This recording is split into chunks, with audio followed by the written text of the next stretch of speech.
حريق كبير في مرفأ بيروت. لا يا عذراء، يا عذراء البنية، يا عذراء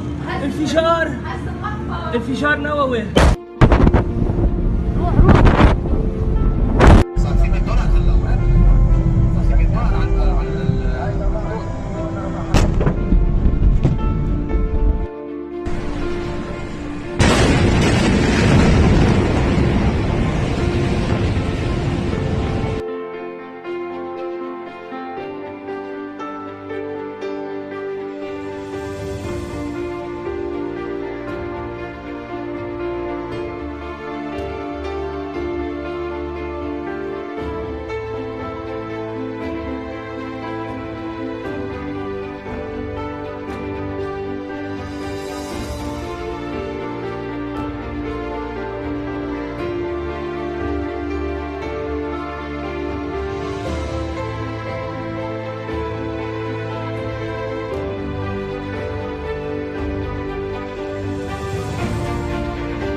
The health minister told local journalists a ship carrying fireworks had blown up.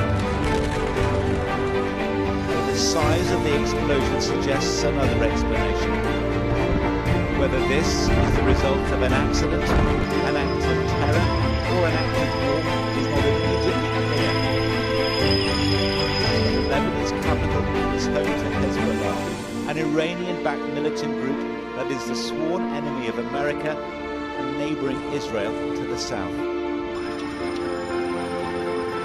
It comes amid rising political tensions and an economic crisis that is the worst since a bloody civil war ended in 1990. Beirut is a city that is never truly at peace, at the heart of a region that in Lebanon may be starting another dark, violent chapter. John Ray.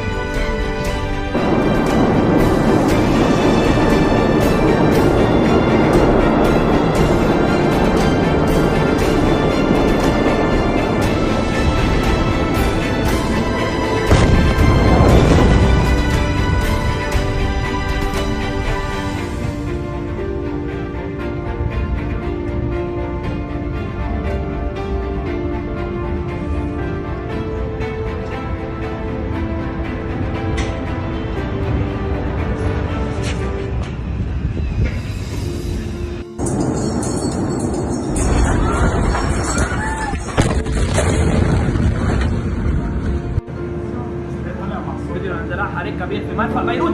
لا يا عذراء، يا عذراء البنية، يا عذراء انفجار نووي.